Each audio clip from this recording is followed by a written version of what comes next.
الله الرحمن الرحيم. الحمد لله رب العالمين، وصلى الله وسلم وبارك على نبينا محمد وعلى آله وصحبه أجمعين. أما بعد، والسلام عليكم ورحمة الله وبركاته. وقف الإمام النووي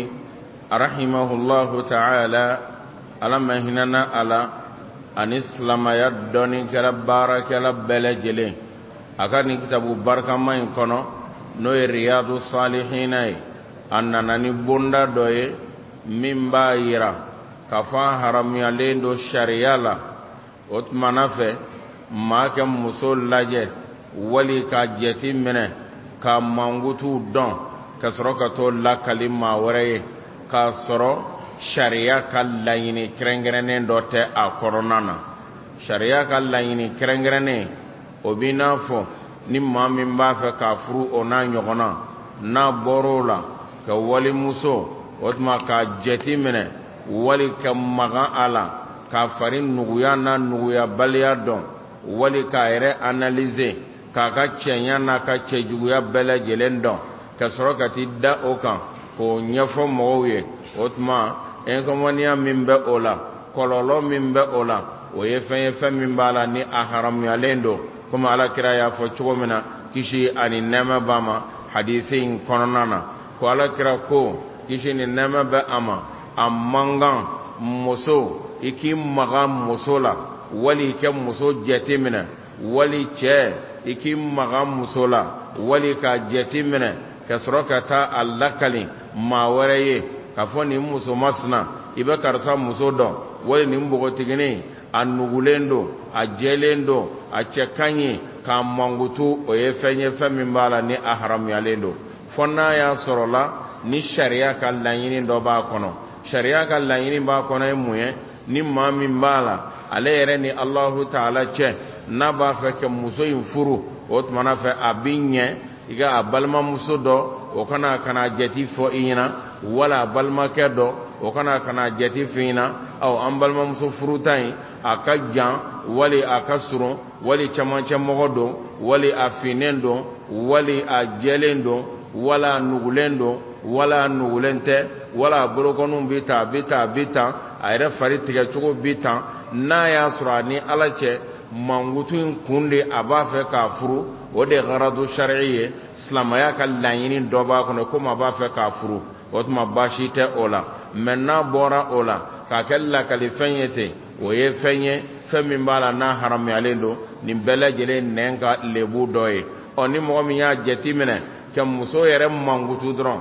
ka laje ka mangutu no haram yana yala foto koni bele jele bado obedo okono kadaka niya yere foto ye inyama chugo bele jele na o haram ya de kajugu keteme hali mangutu intaka parce ni maya mangutu ye chugo I hakili kon mse ka ye me inyete ala me ka foto yere fanata ko yira ila karsa muso de foto flanie wal ni mbogo tigini de flanie wali muso be kala publicité munun kan plaku kan wali papier kan yoro la rond-point ni fona wali fem boitu kan ni bele jelenye wale mimbala nislamaya te diane aye amanga gege fana kadaka bele jelemba ira kafo ibeke musoyi ibeka mangutu de yira donc oye haramuye fonna ya sura ibeka yira mala mami ba fe kafuru oni mami ba fe kafuru o tata mangutu yere damaye abebe o tigila moye o ke musoyi yere ye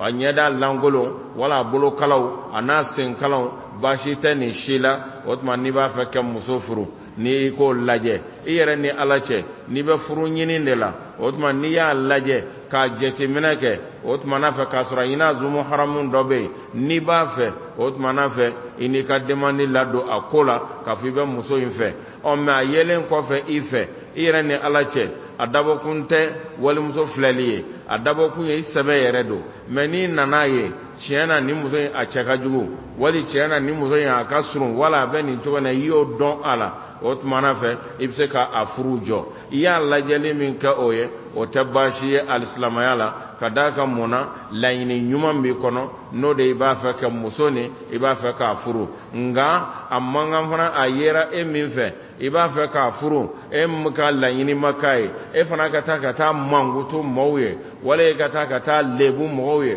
wala e ka taa buruja mɔgɔw ye ko a cɛ ka jugu a finnen don a bi tan o fana ye fɛn ye fɛn min b'a la n'a ti bɛn e ye o fana haramuyalen don e y'a filɛ cogo min na tuma dɔ la cɛ dɔ bɛ ban muso dɔ la cɛ dɔ bɛ yen nɔ o kɔni b'o ye jinɛ de ye nka ni a mankutu jugu kɔnna peut-être maa dɔ bɛ yen n'o yɛrɛ y'a ye o bɛ se ka taa furu la mais n'a mankutu jugu kɔnna o tulo la o hakili la o bɛ kɛ sababu ye o bɛ segin donc i b'i makun o kan i ye mankutu min ye n'u m'i diya o tuma na fɛ i kana fɛn fɔ mɔgɔ ye i kana lakale fana kɛ mɔgɔ ye o ye fɛn ye fɛn min b'a la ni a ti bɛn alakira y'o de fɔ nin ye kisi ni nɛɛma b'a ma a yɛrɛ ɲɛ b'a la nin bɛɛ ye nɛn ka kɔlɔlɔ ye muso bɛ tan a ka jan wala a ka surun wala a bɛ nin cogo in na nin bɛɛ lajɛlen mankutu a bɛ bɔ nɛn de kan o tuma muso kɛ nin kɛ o cɛ kɛ nin kɛ o nin haramuyalen don a ti bɛn fo n'a y'a sɔrɔ la i bɛ ka mankutu maa min ye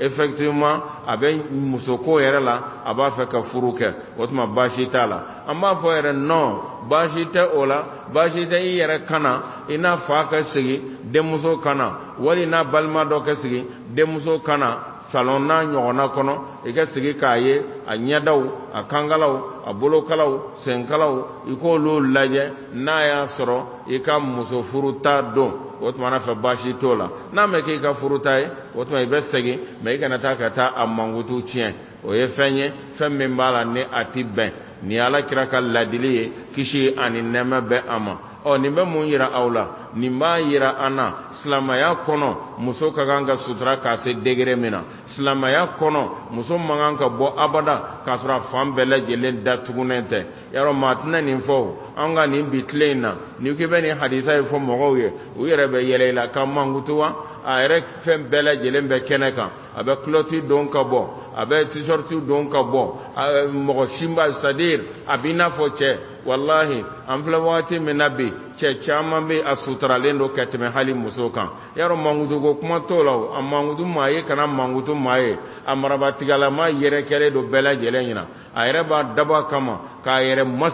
masiri ko fɛn min bɛ n'a bɛ cɛ ɲɛbɔ muso fɛ musow de bɛ tilen o cogo la nin n'a ɲɔgɔnna kɔlɔlɔ nin de kɛra sababu ye bɔlɔnkɔnɔden cayara an ka société kɔnɔ nin de kɛra sababu ye jɛnɛya cayara an ka société kɔnɔ nin de kɛra sababu ye sanjiko gɛlɛyara an ka société kɔnɔ nin de kɛra sababu ye bɛnbaliya b'an ka société kɔnɔ wallahi an ɲɛ bɛ gɛlɛya fɛn fɛn na politiki bondakun na an ɲɛ bɛ gɛlɛya fɛn fɛn na ayiwa socialement sigida yɛrɛ ko kunna an ɲɛ bɛ gɛlɛya fɛn fɛn na a bɛɛ lajɛlen an bolo yɛrɛ ka baara ye komi Allahu taala y'o fɔ cogo min na an bɛ ala kotali min kɛ an bɛ ala sɔsɔli min kɛ an bɛ jɛnɛya minnu na an denmuso walakalen min bɛ an muso walakalen min bɛ an mago tɛ ala ko la min bɛ an bɛ seliwaatiw yakarili min kɛ an bɛ haramu ko minnu na Allahu taala bɛ k'an sara n'o kɔlɔlɔ dɔ de ye nin ye Allahu taala y'o de fɔ wa ma asaba min musibati fa bima kasabat aydikum wa ya'fu an kathir masiba fɛn fɛn bɛ aw kan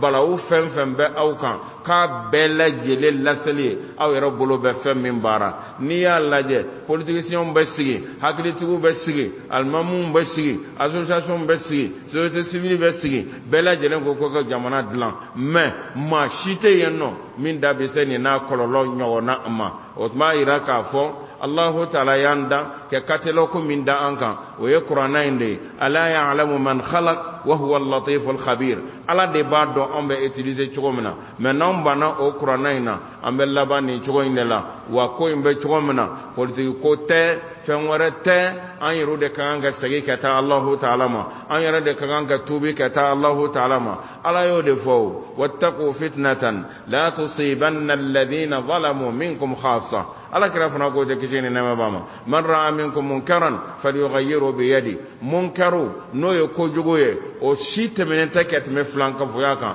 mais ɲɛ bɛ tɛmɛ o kan maa mago t'o la munkaru o tɛmɛnen tɛ jɛnɛya kan maaw bɛ tɛmɛ o kan maa ka ko tɛ o la kota ko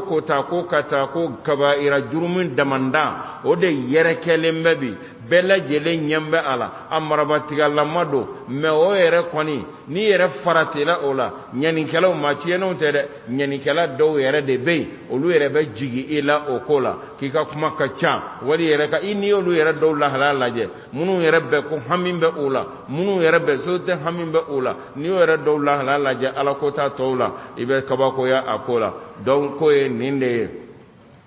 ninde kanga jeya bela jele hakilla ya ayyuhal ladina amanu udkhulu fi silmi kaffa Allah ta'ala yodefo islamayate ibatlam dobe no bi bolo dobe no imagotola o yahudiya ni nasara ka barade afatu'minuna bi ba'd alkitab wa takfuruna bi ba'd yahudiya ni nasara ka barawe sali anyo kadanya amboke shun amboke imura amboke hiji amboke manasira muso sutralima na fora ko ka janaya dabla na fora ko ka haramundun dabla na fora ko ka namara dabla na fora ko ka janfa dabla na fora ko ka muso sutra olu ko ni anga srata olula an sombe islamaya yoro doma amma son islamaya yoro doma ala dungo ka bela jene ne kata islamaya e bede islamaya e unité mi e bede do e ka beta otmana fe ke dota la ke dobla otinya islamaya ko inna otma fanganjija oda to ala kra ko da kishin nema bama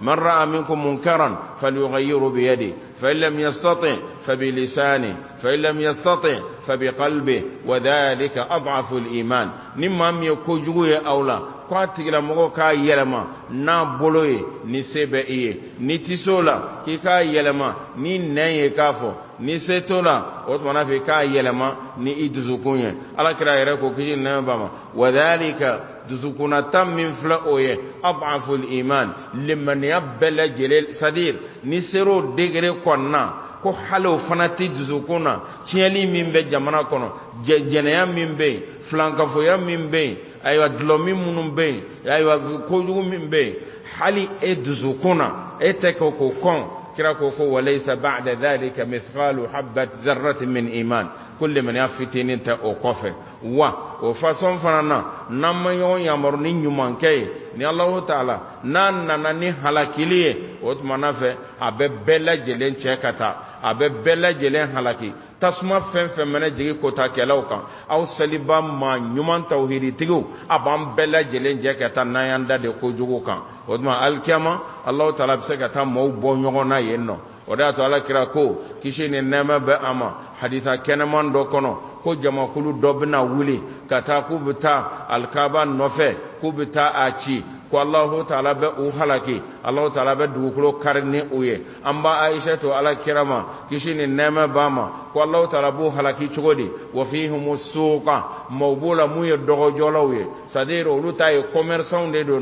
olu tanta alkaba ko kama olu tanta foi kama danza ko shito olu kono olu agresili shite olu kono nga olu kono yemawye ubu no fete ndron ube fiere ni la wali mawdo mamunu ka bara dewnye ala kira ko ayumba shetuma ako Allah Ta'ala beni bela jele halaki ka beta tiano nyangatai nga difference ye femi alkemon dodo thumma yub'athuna ala niyatihim Allah Ta'ala besro kan kunu alkemon dodo beni ngania jien kono nan jera ko jugula ante kan nangare halni etala na halakin nana ni ala ye kaba pre na ye sampre na ye du kulu yere bela jele beta awoyo fe mu'minin nyumansa munun sente ala alkemon dodo yan fere obenyena bo Allah Ta'ala be awsembo ola otmana fe ka toto ko ju kelawe me jien kono yawa abam bela jelen soro oda to Allah Ta'ala yofo wattaqu fitnatan la tusibanna alladhina zalamu minkum khassa otma nga haklito anyerala ni efenye femi bala na haram yalendo kam muso laje kam muso analyser hal ni yere balma musodo hal ni yere do musodo hal ni yere krom musodo kata mangutu jamana wali ta fandom bali do soro naluma do soro utu waso barodala nu muso muso ye ne muso yapade do ne muso a nungala bi ɲini kɛ sɛ kantigɛ ne muso a jeli do ne muso a ɲinkisɛ ayi o kɔni o ye sadir o ye fannɔnbaliya ye ale yɛrɛ fɛ a bɛ k'a waso mɔɔw la k'ale muso bi tan ayiwa i b'o min na o ye o de bɛ kɛ sababu ye maa wɛrɛ bɛ taa ɲɛbɔ i muso fɛ jɛnɛya kɛlɛ ɲɔgɔn mɔgɔ tiɲɛlen dɔ fana bɛ taa ta parce que e y'a mankutu a b'a mankutu bɛɛ lajɛlen dɔn donc alakira ye ladili kɛ na kisi ni nɛɛma b'a ma illa li gharadin shar'i fo n'a y'a sɔrɔ silamaya ka laɲini dɔ b'a kɔnɔ silamaya ka laɲini ye fɛn jumɛn ye n'a tigi b'a fɛ k'a furu n'a b'a fɛ k'a furu mankutu kun y'o ye o tuma fɛ baasi t'a la i bɛ se k'a ɲɛfɔ a ye k'a mankutu n'a b'a fɛ a bɛ don n'a t'a fɛ o tuma a bɛ bɔ kɔrɔfɔ in kɔrɔ de ye nin ye naam. باب كراهة قول الإنسان بالدعاء اللهم اغفر لي إن شئت بل يجزم بالطلب. عن أبي هريرة رضي الله عنه أن رسول الله صلى الله عليه وسلم قال لا يقولن أحدكم اللهم اغفر لي إن شئت اللهم ارحمني إن شئت ليعزم المسألة فإنه لا مكرها له متفق عليه. وفي رواية لمسلم ولكن ليعزم وليعظم الرغبة فإن الله تعالى لا يتعاظمه شيء أعظم.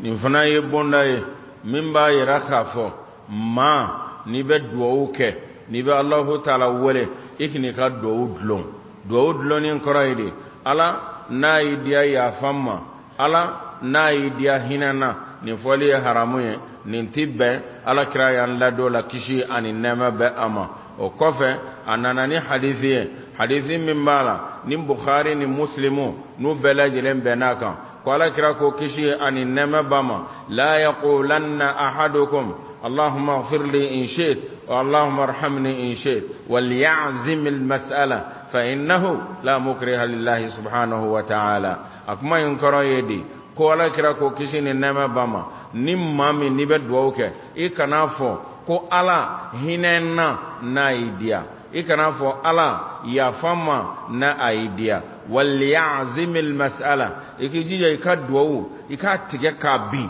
أبتون okoro ye muye ika fodro ala yafama ala hinana kana dlon kana conditionné kana dlon fen warala mona pika do ka fo mate mimbe ala karabaw na ya ala dia wala ala ma ala dia e ma de be mimbe ala karaba ala be fenge ko mi male allah taala diawa non ala be fem bela jelendi aka dianye o de kononana karabali bagate allah taala la e bi ka kuma dlon chogodi do ga kuma mayira peut-être ala ni mɔgɔ mi karaba ni kɛɲɛ ni koti kɔ ni kɛɲɛ donc o ye haramu ye allah taala fan fɛ waliyazim almasala a duwawu i ka tigɛ k'a cun o tumana fɛ i k'a dɛnganiya allah taala kan i kana a dulon o kɔrɔ ye riwaya wɛrɛ nana min ala kira ko kisi ani nɛɛma b'a ma fa innahu la yata'azamu alayhi shay ala fana ye masa min ye foyi ti bonya allah taala yɔrɔ k'a di jɔn ma ala bɛ jannatul firdausi di ma ala bɛ yafa i ma i ko du ala b'a di ma i ko muso ɲuman ala b'a di ma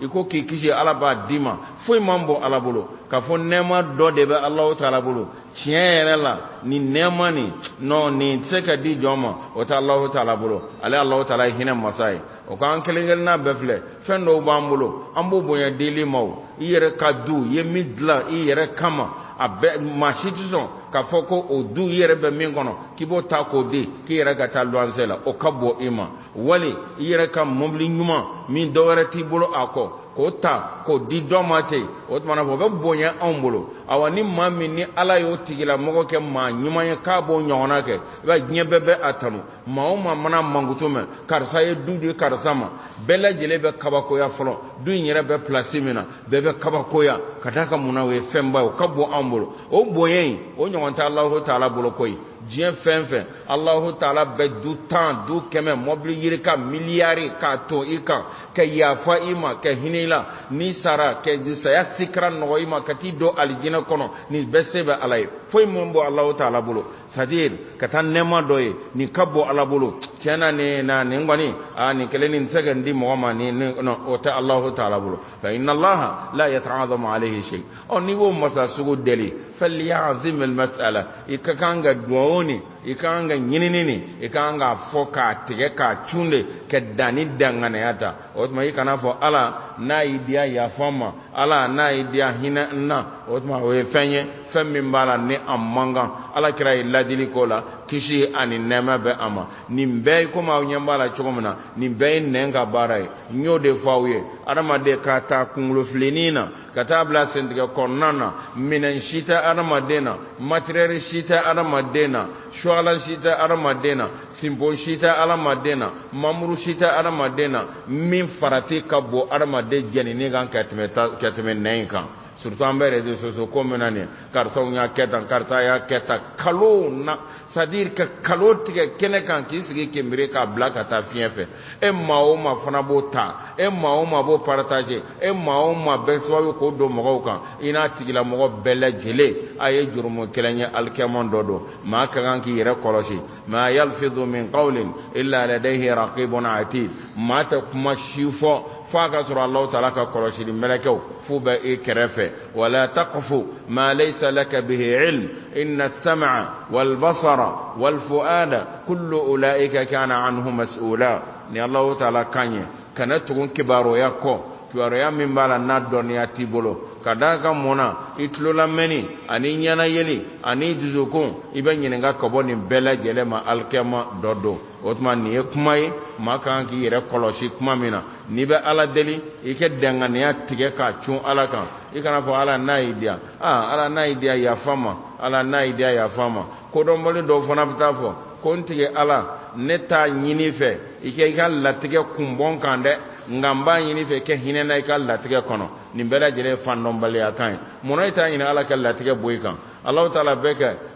latigɛ jugu dɔ kɛ i la e m'a mɛn wa Alakira ko kisi ni nɛɛma b'a ma la yaruddu al-qadara ila du'a foyi tɛ se ka latigɛ Allahu taala ye fɛn min latigɛ ko nin b'i sɔrɔ kojugu la foyi t'a segin ka bɔ i ka fɔ n'a kɛra duwawu ye o kɔrɔ ye tuma dɔ la Ala b'a latigɛ i bɛna accident sɔrɔ Ala bɛna latigɛ nin ko in bɛna bin i kan mais e bɛ duwawu min kɛ i b'i makasini min kɛ Ala ye o duwawu in Allahu taala b'o kɛ sababu ye ka latigɛ jugu ni k'a ɲɔni ka bɔ i kan kira y'o de fɔ la yaruddu al-qadara ila du'a e naloma o la o duwawu kɛtɔ Ala ne t'a ɲini fɛ c'est-à-dire i k'i ka latigɛ segin ka bɔ n kan n t'o ɲini nka i ka hinɛ na i ka latigɛ kɔnɔ nin ye fandɔnbaliya ye o yan'a ka hinɛ la latigɛ kɔnɔ a tɛ latigɛ yɛrɛ bɔ i kan siɲɛ kelen pewu c'est-à-dire accident k'i sɔrɔ sisan peut-être i ka mobili kɛ nɔɔni wali i ka moto kɛ nɔɔni wali o n'a ɲɔgɔn na mais fɛn k'i n'i yɛrɛ sɔrɔ e yɛrɛ fɛ o ye nɔgɔya dɔ ye latigɛ kɔnɔ mun ka bon Ala bolo i t'a fɔ dɔrɔn Ala n kisi ka bɔ latigɛ jugu ma a banna o tuma n'a fɛ Alakira ye nin de fɔ kisi ani nɛɛma bɛ a ma ko o tuma n'a fɛ ko an kana duwawu dulon Alakira ko tɛ kisi nɛɛma b'a ma ko foyi man bɔ ale Allahu taala fɛ wali k'a fɔ fandɔnbali dɔw bɛ nin fɔ ko Allahumma inni la as'aluka radda qada'ik walakinnani as'aluka lutfa fihi dɔw bɛ nin fɔ n tigɛ Ala ne t'a ɲini fɛ i ka latigɛ segin ka bɔ n kan dɛ ayi n t'o ɲini nka n b'a ɲini fɛ i ka hinɛ na a kɔnɔna na i k'a nɔgɔya n ma o ye fandɔnbaliya de ye a nɔgɔyali o se bɛ Ala ye cogo min na a tali ka bɔ i kan pewu k'a kun bɔ i kan a se bɛ Ala ye munna ni maa bɛ fɛn ɲini Ala fɛ i kan ka belebeleba de ɲini e m'a ye Alakira ko tɛ kisi nɛɛma b'a ma n'an bɛ alijinɛ ɲini Allahu taala fɛ k'an k'a kɛ jannatul firdausi ye o tuma na fɛ maa ti fɛn fitinin i bɛ fɛn fitinin ɲini maa nin de fɛ fɛn bɛɛ lajɛlen bɛ masa min bolo i bɛ taa fɛn ɲini nin n'a y'o d'i ma kɛ belebele to yen i yɛrɛ bɛ nimisa n'i bɛ nafolo ɲini a belebele ɲini n'i bɛ si ɲini a barikama ɲini n'i bɛ alijinɛ ɲini a barikama ɲini n'i bɛ muso ɲini a la ɲumanw ɲini n'i bɛ fɛn fɛn ɲini Allahu taala fɛ belebele de akanno e fe belebele do Allah ta'ala fe foite ika do ka fo jiya yere na kono fem belajere jiya sanu ani jiya warijew ani jiya nanfulu ana moblu ana du ana togotiyaw ana nyemogo yaw ana donbaya ni belajele la yusawi inda Allah janaha ba'udha nunum poa soso kama giriya manakola soso kama toni joliye toni go kuma bola soso kama kilo joliye kilo kuma bola gramo jello gramo ko bola akafege ni baskili sensible yere dawte halu tseka poisoro ala donc o nyomona ni yaro ka do de me jena kono fem bela jele amni o nyomona valeur tala Allah ta'ala bolo donc ni ba nyine Allah ta'ala fe a belebele de nyine c'est-à-dire ma ibe jeti mena ni be ma de deli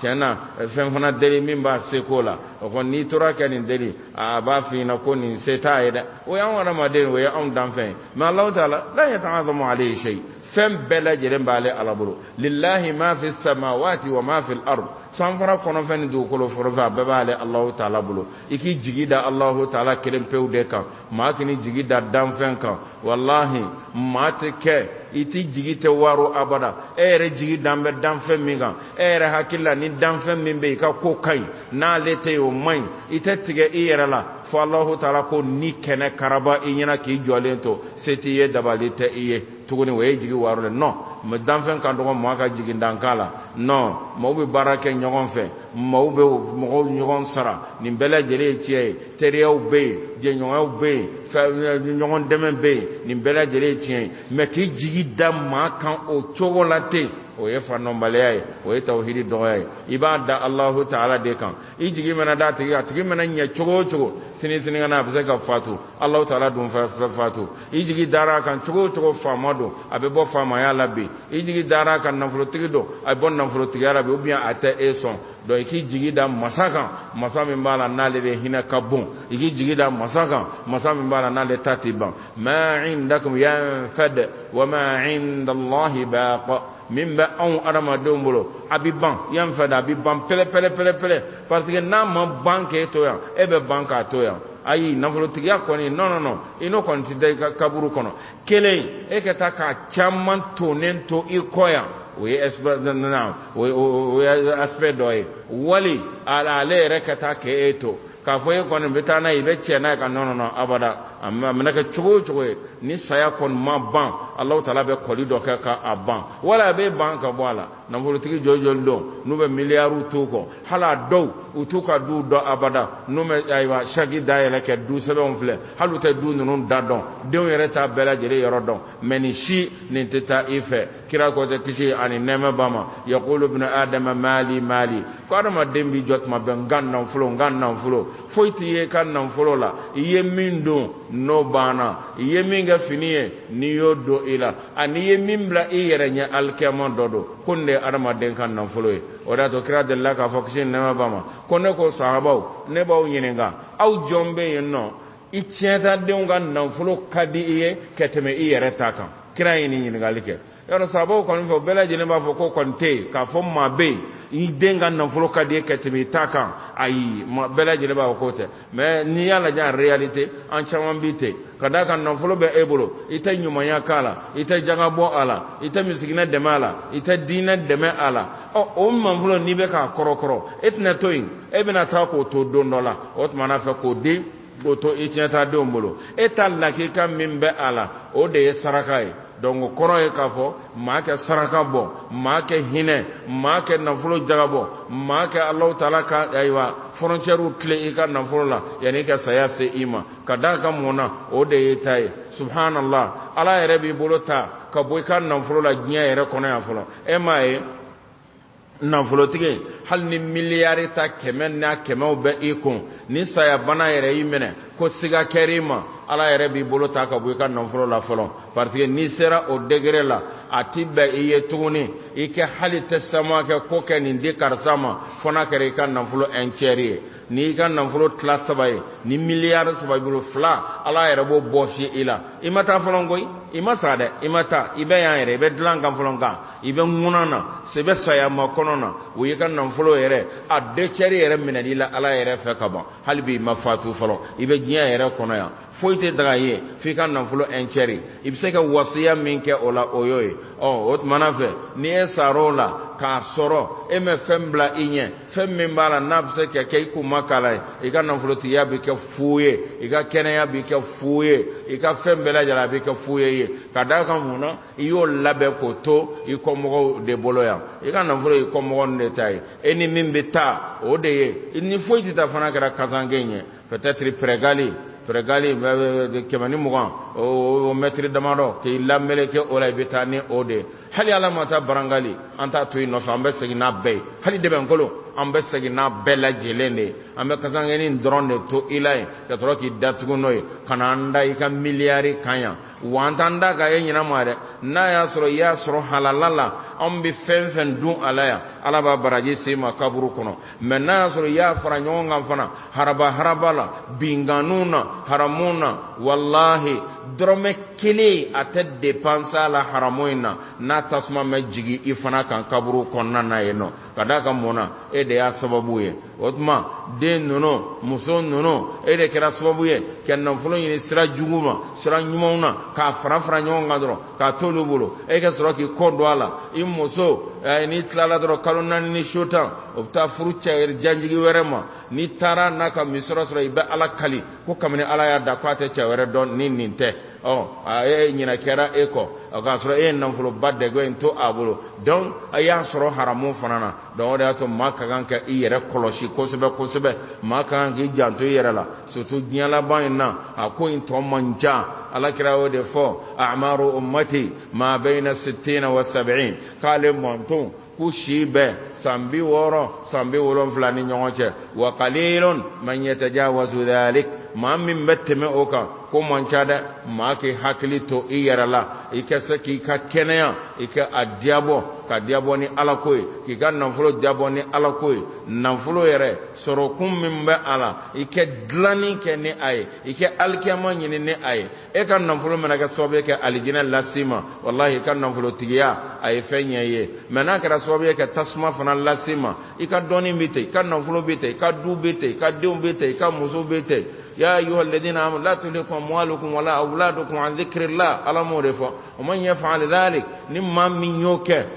ikado ka fo ye basi ke ire la de o tuma na fe an ga yere kolosi surtout nay an ga kolosi ni be ne ga baraw ye naw ya laje abe kalo saba kalo nani mbo ambe minga we ne ga bara dron o tuma ni fana ye adoye do foyti bonya Allah Taala bolo fe nyine Allah Taala fe kana dlo foyla kini ka kufre ke foyla a nyini dron atike ka chunka da alakan nyagalin bala ala du tandian o kacha karsate o ta ala yo ala se ka tuika abe munun bolo olu teni chayate utini ko donche utini foije ibitan nan folo tigi do soro yese kamane goro yese ka tigi ta ka da kana ka jebe yala ne ai zuhere beche abetle asanglulama ba akum foi me obante oba sanka ka fembela jelensa donc garde ko do ko don ko ta ko nye fanga ko ta ko nye ko nya Allah Taala de ka latige o ni o don ambela jere de ka nyine Allah Taala fe yani ke ta kalotige yani ke ta namarake yani ke ta munafiqiya ke yani ke ta yire ka dinite ko fali ke tien yele ko bla manifindo kama parce que niya ke ta bina wuyo we ma kolonde niya mem ma kolon niya mem ma langolon niya mem ma min mala sadir akat saya ire kafsa na ka nyina mayayi we min betu arama donko o kan non folola o ke kaswabe ke buika dinite kan o ke kaswabe ke buika principe kan ko so ye tien mi ni nyambala ko tien do ki bo o kan o tmana fo e fenye we ta tien de we halakide arama den conviction min bila ni tiɲɛ de don ni hakilila de don y'o faamu hali ni diɲɛ bɛɛ lajɛlen diɲɛ nafolotigi bɛɛ u si ka hakilatɔ ye n'i y'o bila i kɛra maakolon ye i yɛrɛ tigɛlen bɛ i yɛrɛ la buna adamaden bɛ tigɛ a yɛrɛ la o fana bɛ kɛ o i yɛrɛ ɲɛ b'a la i ni ala cɛ i da bɛ ko min na nin ye e yɛrɛ fɛ nin tɛ mais i bɛ k'o o dɛmɛ i b'a dɔn k'a fɔ i tigɛlen don i yɛrɛ la hali ni m'o fɔ maa ye o tuma maakolon tigɛlen bɛ a yɛrɛ la i bɛ jigi da danfɛn kan ka da mun kan ala ye e dan Alahu Taala y'ale dan a ye min sɔrɔ fanga tɛ se wɛrɛ tɛ ala ka diri de don o tuma na fɛ munna an t'a ɲini Alahu Taala fɛ an bolo fɛn bi ban Alahu Taala de ta ti ban munna i b'a dulon munna ala n'a y'i diya non i kɛ a tigɛ ka cun ka da Alahu Taala kan ale Alahu Taala b'a d'i ma donc nin bɛɛ lajɛlen nɛn ka saniya ye nin babu ninnu bɛɛ dulonnen don nɛn na an k'an yɛrɛ kɔlɔsi nɛn in fɛn min don a warabalama don a marifakisɛlama don kɔrɔfɔ in kɔrɔ de ye nin na. وعن أنس رضي الله عنه قال قال رسول الله صلى الله عليه وسلم إذا دعا أحدكم فليعزم المسألة ولا يقولن اللهم إن شئت فأعطني فإنه لا مستكبر له متفق عليه. عليه حديث كلنا كبا أنس بن مالك لا ألم جناك بواما كنا على دليل an ka delilin tigɛ k'a cun k'a di ala ma k'an kana dulon foyi la ko ka da ka mun na karabali tɛ Alahu Taala ta la non karabali tɛ Alahu Taala la karabali de bɛ anw ta la ka da ka mun na nafolotigi dɔw bɛ n'u yɛrɛ si kɔrɔbayara subhanallah wajiri ko bɛ diɲɛ kɔnɔ tuma dɔw la nafolotigi ni denw yɛrɛ nana ye k'i kɔrɔya la i ma sa fɔlɔ dɛ i b'i sen kan yɛrɛ alhamdulillah i b'i ka bere co i bɛ taa miso la i bɛ na mais n'i faratɔ wagati hali bɛ baara ɲuman dɔ k'i ka nafolo la i b'a ye denw tɛ sɔn u b'u kalan parce que mun na olu fɛ sisan donc nin y'olu ka nafolo ye ja mɔgɔ yɛrɛ bolo bɔ i ka nafolo la diɲɛ yɛrɛ kɔnɔ yan i ko kɔrɔbɔ n'i nana kɔrɔ ka se degré dɔ la se ba t'i ye tugun i bɛ bɔ ka bin fitininw na i ka nafolo ni ko i bɛ hali saraka bɔ sa min bɛ tɛmɛ 200 ni 1000 ni 5000 kan min bɛ tɛmɛ o kan f'i denw de ka sɔn a ma u bɛ pression de kɛ i kan ni bi ko i b'a kɛ dɔrɔn u b'a fɔ k'a fɔ non nin ye tiɲɛli ye nin ti kɛ e yɛrɛ wɔsi e yɛrɛ hakɛ o de y'a to i kɛ ɲuman kɛ ka se to i ye i kɛ ɲuman kɛ ka o tumana kɛ fanga to i la o ko i sabali yɛrɛ i tɛ bana dilan fana yɛrɛ kan koyi mais i bɛ débrouiller la i ye kɔrɔ la i kɔ kurula ka ban sigili bɛɛ ye chaise o bɛɛ ma ni ser'o de hali i tɛ se ka ɲuman kɛ tuguni i denw bɛ kalankalan a ɲɛfɛ ah mais non baba bon o yɛrɛ bɛ sɔn ka taa fɔ ko baba kunkolo tɛ yen kosɛbɛ u bɛ t'o fɔ mɔgɔw ye non i bɛ sinsin nin kan cɛkɔrɔba hakili tɛ yen sa non nin tɛ kɛ dɛ non nin tɛ kɛ non o kɔrɔ ye e yɛrɛ ka nafolo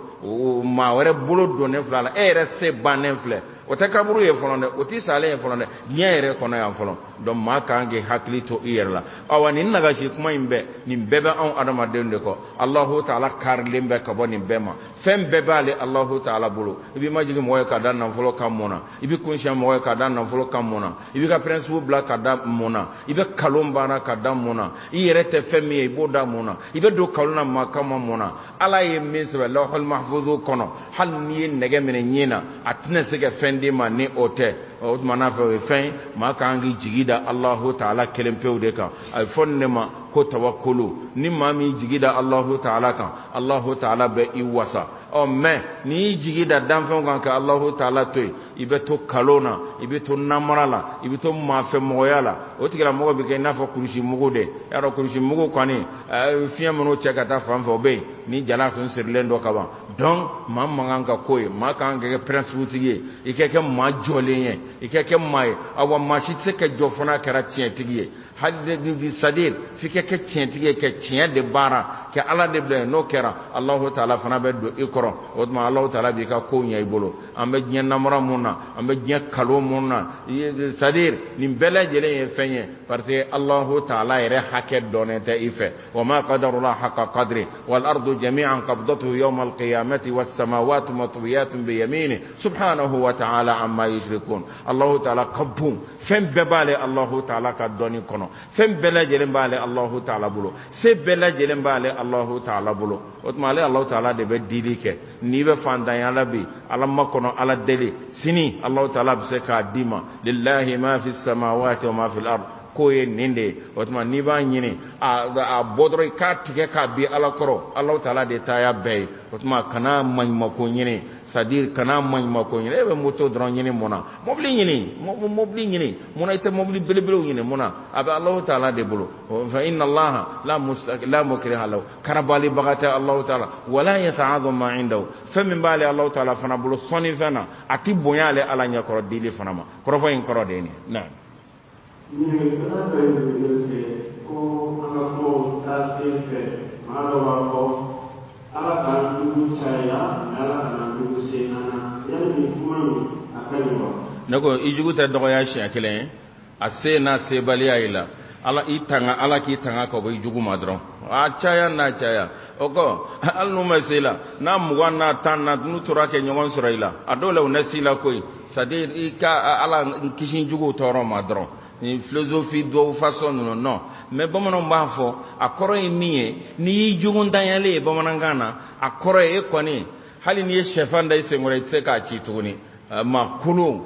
wari fawulila wari sadir mallan fule ma tachele mamme sadir okoro jugu yerete e la tuni okoro hali ni droma kelen droma fla jugu ndo bila bamanan ga esprit ode ni e ko ala kana jugu da koroi ala kana zbla position min bala ni mogo ten jugo ya yere adaga ni jugu koni tela kabo koro ke ta tienlendo o koro e koni e namugula sogode e koni e yelele do o ton bamanon ka kuma akoro de ni o na koro koni yoy afodron ala nso ala ngisi ko bon jugu ntoroma o tuma na fa ode kan bamanan kan nunu do halu ba fi ko ala ki kulufa ala ki ni bafa ni mbela jere bamanan kan de koro nyimon ba adawla parce que na fa kulu yewo ye kamini ala ye gniadan kulu infale do ado de la kabili soma ko bon ko kulu ban ka te alebe me bajidu mo do la be fa bana bonga fa bana ko ma bana siraka me ni tlema do na ba ya be jigi ore atu ba fo ko ala ka kulufa ala kana bafa akora e femi ala mini bla kenya ni namflotiya ne femina ala ki sabatola ala ki ni bafa parce ni bafara ibe yele ka yanga clément mana se peut-être de jibi ban et puis c'est que jaayere donc pro femme bebe non bamananga ndo be uni sharia kuma bita bon ala kana an jugundanya ala kana jugu sana ni philosophie de do ala kana jugundanya ala kana bla positionna hali matan jugu ya femme fe c'est-à-dire o koni o bayira e koni hali ta buru jalan sori yere ituguni e koni makulu ta e koni ntando be mi yere foye masa o tuma na fe o koro e ka fo majugutela ba kuma in koro de ni me ke tanga ina Allah taala fe she keleye ala kan tanga jugu ma dron ala ke se kan ala kan tanga ju ala kan dia o de kafsa nini ya Allah asra koro de ni na هذا وأصلي وأسلم على جميع أنبياء الله ورسله اللهم اعز الإسلام والمسلمين اللهم اعز الإسلام والمسلمين اللهم إنا نسألك الأمن والاستقرار في بلادنا اللهم إنا نسألك الأمن والاستقرار في بلادنا اللهم إنا نسألك الأمن والاستقرار في بلادنا اللهم كن لنا ولا تكن علينا اللهم أبرم لهذه الأمة أمر رشد يعز فيه أهل طاعتك ويذل فيه أهل معصيتك يا أرحم الراحمين الله يا ربي ألا كان جمعنا ألا كشي أنغا جمعنا ألا كشي أنغا جمعنا ألا كولسما أنغا جمعنا ألا كدولنتو أنغا جمعنا ألا كدولنتو amba ina Allah taala fa fitna mun ba kono ala ku bwa kono geleya mun ba kono ala ku bwa kono mashiba mun ba kono ala ku bwa kono nyogon koni nyaw ni nyogon hasidi yaw ni nyogon kodo nyogon be jamana kono ya Allah rabbi ala ka ba Allah rabbi ala ka nga kuma kon ke kelenye ala ka nga kuma kon ke kelenye chien kan sawaba kan ala ka nga kuma kon ke kelenye chien kan sawaba kan Allah rabbi ala ka ngelu tanga Allah rabbi ala ka nga nafulu tanga Allah rabbi ala ka nga du tanga Allah ربي ألك أنك كنيا وتنا اللهم احفظنا بحفظك وارعنا برعايتك اللهم احفظنا بحفظك وارعنا برعايتك اللهم إنا نعوذ بك من جهد البلاء ودرك الشقاء وسوء القضاء وشماتة الأعداء يا أرحم الراحمين اللهم إنا نسألك العافية في ديننا، ونسألك العافية في أبداننا، ونسألك العافية في أرواحنا، ونسألك العافية في أموالنا، ونسألك العافية في أمورنا كلها يا أرحم الراحمين. اللهم إن عافيتك هي أوسع لنا، اللهم إن عافيتك هي أوسع لنا يا أرحم الراحمين. اللهم إن كانت ذنوبنا كثيرة، اللهم إن كانت ذنوبنا كبيرة، فإن رحمتك ومنك وفضلك أوسع يا أرحم الراحمين، فاكتب لنا من ذلك أوفر الحظ والنصيب يا أرحم الراحمين. اللهم لا تؤاخذنا بما يفعل السفهاء منا، اللهم لا تؤاخذنا بما يفعل السفهاء منا يا أرحم الراحمين. اللهم إنا نسألك الأمن والاستقرار في بلادنا وفي سائر بلاد المسلمين يا أرحم الراحمين. سبحان ربك رب العزة عما يصفون، وسلام على المرسلين، والحمد لله رب العالمين. أو كم بسنين ولا نعمة على سنة.